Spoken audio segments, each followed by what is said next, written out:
Todd Young Online presents Young Tales. Tales for the young and the young at heart. Today's story: Bulfinch's mythology, the Mabinogion, the Lady of the Fountain. In the golden days of Camelot, when King Arthur ruled from Caerleon upon Usk, the court was filled with song and story.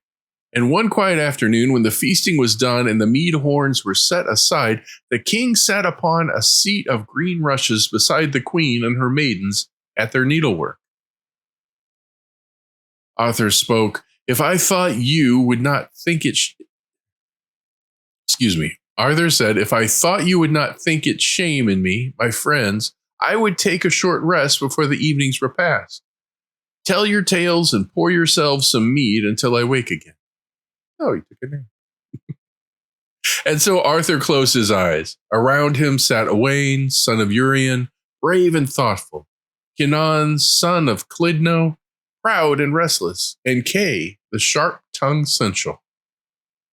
Kynon raised his cup and began his tale. I was my father's only son, and no adventure in my land was left untried by me. But my heart longed for greater glory, so I rode beyond my borders through deserts and strange lands till I came at last to the fairest valley in the world.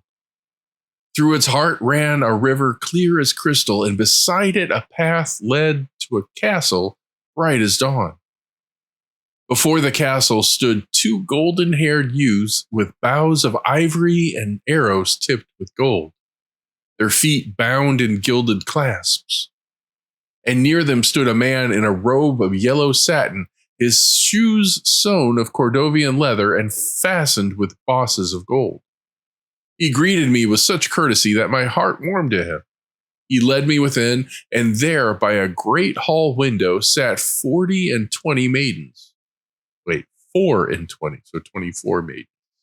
Sorry. Fairer than the fairest in Britain, each working silk upon satin. 6 took my horse and tended it like the finest squires in Arthur's court. 6 laid cloths and brought meat, and 6 washed my armor till it shone. Never, I tell you, was I better served nor more silent served, for not one spoke a word until half the feast was done. When Kynon told of the beauty of the maidens and the splendor of the hall, even Guinevere paused in her needlework listening. Kynon continued, At last my host asked who I was and what I sought. I told him, I am a knight who will not rest till I find one mightier than myself. He smiled. If I did not fear to harm thee, he said, I would show thee which thou seekest. Then he bade me sleep there, and in the morning ride to the wood beyond the valley. There, said he, thou shalt find a glade, and upon a mound a black man of great stature, with 1 foot and 1 eye. Ask him thy way, and he will set thee upon a path that leads to thy trial. Kynon told how he rode at dawn, and found all as the man had said, the one-eyed giant among beasts. He cast water from a silver bowl upon a marble slab beside a tree, and at once the heavens broke, thunder rolling, rain pouring in torrents. Kynon continued, I shielded myself and my horse. The storm was such that no man or beast could have lived uncovered.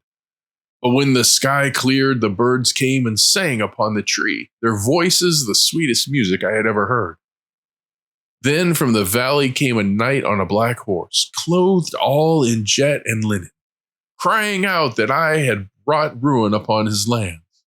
We charged, and I was cast down. The black knight took my horse and rode away, leaving me to shame and scorn. I returned to the castle that night, and they welcomed me as if nothing had been amiss, but I never found that knight again. Kay mocked him. By my faith, Kynon, that's a brave tale. Brave in the telling, if not in the doing. Guinevere responded sternly, Better a tale honestly told than a false boast, Sir Kay. Arthur woke with a smile. What? A story told, a meal ready, and me asleep through both? Then let us eat, and perhaps tomorrow adventure will come of this. Owain's adventure now. But that night, as the fire burned low, Owain, son of Urien, rose quietly. He armed himself before dawn, mounted his horse, and rode into the wilds to seek the fountain of Kenan's tale. Through mountains and deep valleys he rode until he came to the glade, the black man, and at last to the fountain itself. He poured water upon the marble slab, and once again the thunder rolled, and the rain fell as if the sky were breaking apart. When the storm ceased, the birds sang, and out of the valley came the Black Knight. "Let him come, for I am ready," said Owain grimly. Their lances broke in the charge. Their swords clashed till sparks flew like stars. At last Owain struck a blow so fierce it split helm and skull, and the Black Knight fled mortally wounded. Owain followed until the knight vanished behind a great portcullis. The gate fell, cleaving Owain's horse in two and trapping him between the gates. Through the bars he saw a maiden, her hair golden, her feet in shoes of bright leather. "Sir Knight," she said gently, "I would help thee if I could." "And I would bless thee forever if thou couldst," said Owain. "Here, take this ring, hide the stone in thy palm, and thou shalt be unseen. When they come to slay thee, they will find nothing but half of thy horse. When they go, follow me by touch alone." And so she saved him. She cut his horse in half. Jesus. She led him. Why didn't he see this thing falling? Anyway, she led him to a hidden chamber filled with gold and painted walls, where she gave him meat and wine and a bed fit for Arthur himself. "Tell me thy name, kind lady," Owain said softly.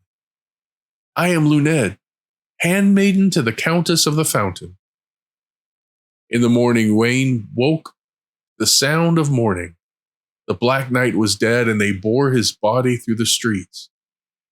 Behind the bier rode a lady, her hair golden, loose, her gown torn, her hands bruised from grief. She was the Countess of the Fountain, and when Owain saw her, he loved her at once. "That lady shall be my heart's only quest," said Owain. Luned, seeing his longing, promised to help. Through cleverness and courage, she spoke to the Countess, telling her that only a knight of Arthur's court could defend her lands. She feigned a journey to Camelot, and when she returned, she brought Owain before the Countess. "This knight looks not like a traveler, but like the man who slew my lord," said the Countess hesitantly. "And is that not to thy fortune, lady?" Luned said. "For no man but one stronger than thy lord could protect what was his."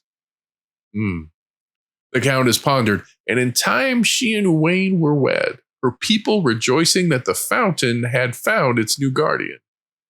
For 3 years he ruled, defending the fountain against all challengers, and never was there peace more prosperous, nor a lady more beloved. 3 years passed, and Arthur sorrowed for Owain's absence. So he and his household rode forth to seek him. They found the same valley, the same fountain, and fought the same mysterious knight. When Owain faced him, they battled fiercely for 3 days, and on the 3rd day, Owain's sword struck Owain's helm, and he saw his cousin's face beneath it. "My lord Gawain," Owain said, shocked. "Had I known thee, I would never have raised my blade."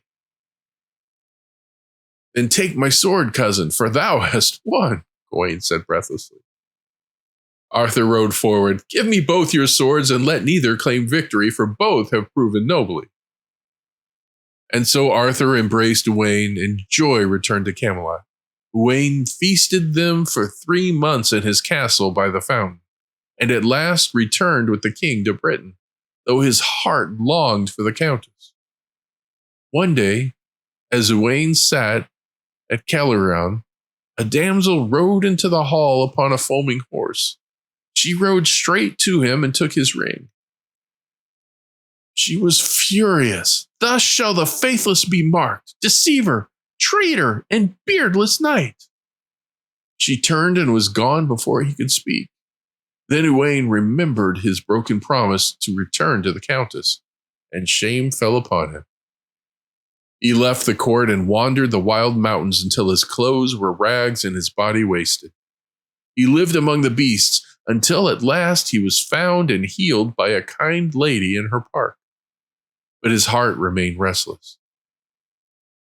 One day he heard a lion's roar. He found a serpent coiled around a black lion and slew the serpent with his sword.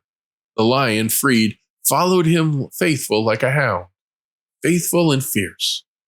Together they wandered until fate led them to a cave where a maiden's voice called out in sorrow. I am Luned, imprisoned for thy sake, Owain, son of Urien. They will slay me tomorrow, for they say thou wilt not come. Owain responded, I am here. He fought her accusers, and when they broke their vow to fight him alone, the lion leapt forth, tearing them down. Thus Luned was saved, and Owain returned once more to the Lady of the Fountain. And from that day they dwelt together in joy, and the lion guarded their gates until the end of their days. And so ends the tale of Owain, the Lady of the Fountain, and the Lion. A story of pride and loss, love and redemption. From the courts of Camelot to the hidden valleys of Wales, the song of Owain, son of Urien, still echoes. A knight who found honor not only in battle, but in forgiveness. And here's where we end for today. Young Tales is produced and narrated by Todd Young from Todd Young Online. If you enjoyed this, please like and subscribe and join us next time for another story. Thank you for your support.